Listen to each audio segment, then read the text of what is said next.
And we are off. Hello. No idea what I'm going to call this series, but as you can see, we have the most recent NHL 26 Hockey Ultimate Team event card in Hut Ignited. Cole Caufield from the Montreal Canadiens, American pure right handed winger at 90 overall, $11 million salary cap, standing at a whopping 5'8, weighing 175 pounds with quick release and ankle breaker as sex factors. Again, the specialist variants. If you don't know what the variants are, we got base variant, which is the gold. We got specialist, which is the blue, and then elite, which is the orange. And he's got double specialist, meaning the second tier of availability for ability ranks. And the pros with this card are obviously his shooting and skating, as he's got quick release and ankle breaker, which drastically increases his shooting for quick release, and ankle breaker drastically increases his ability to move on a dime, whether it's side to side, basic laterally, or diagonal. Just movement. He is a movement king in real life. He knows how to move the puck extremely well, and in game it fully translates. I'm not going to lie to you, it's basically a 1-to-1 in terms of translation to movement compared to real life. He, for me, as you can see in the bottom right, he's got 24 games played, 18 goals, 5 assists, a plus minus of 33, and 2 penalty minutes. He has played 24 games with 18 goals and 5 assists. So he's been very productive. Then again, his line mates are Hillary Knight and Trevor Zegras. It used to be Hillary Knight and Matthew Nyes.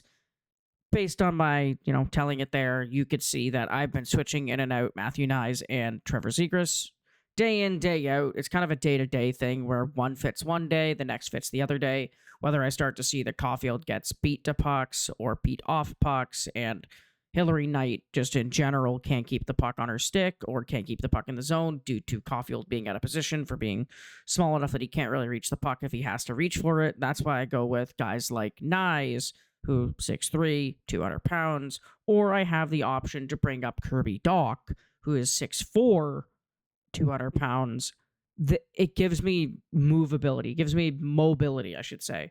So the biggest con with this card, like I just harped on, has to be his ability or lack of ability to take a hit in the offensive zone, defensive zone, or neutral zone.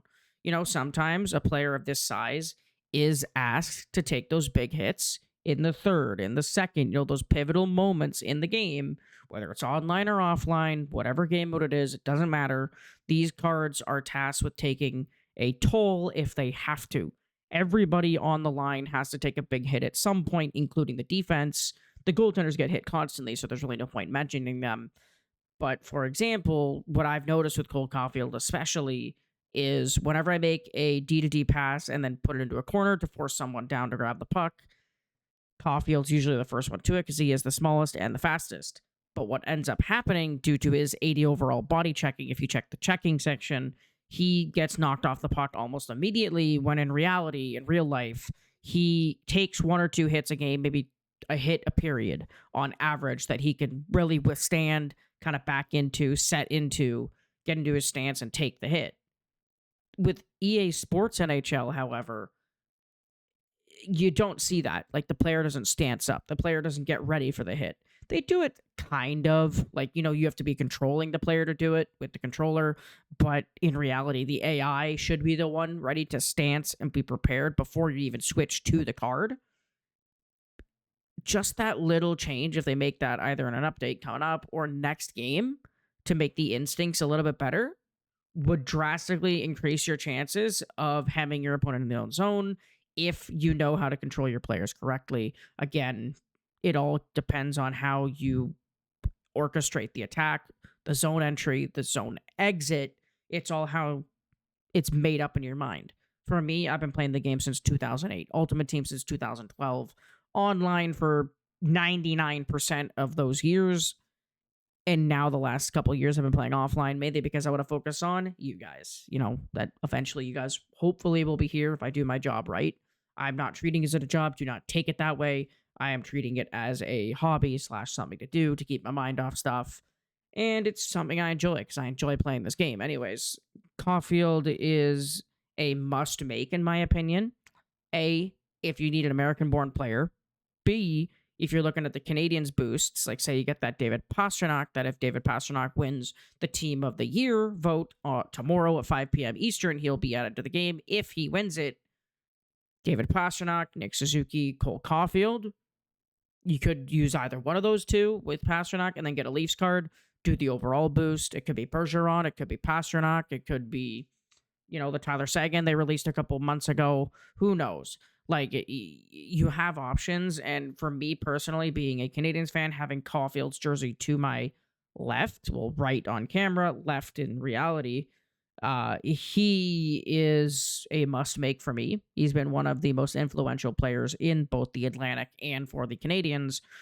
In my opinion, one of the best draft picks we have ever made, other than obviously Ivan Demidov, Lane Hudson. But again, this is a must for anybody looking for this style of card who likes smaller players or just needs that pure goal scorer that will walk down the wing and put a puck in or put a puck in play for a teammate to tap in, or just play the questionable hidden kind of role where if you don't focus Caufield, he'll find his way into open lanes and you can find him eventually. But if you focus Caufield, if you're one of those players that gets the zone entry through the small players and you like to go through and do all the deeks, the fancy stuff, get to the front of the net and shoot a puck, you could do that too. But I do think he's better off being utilized as that mystery player.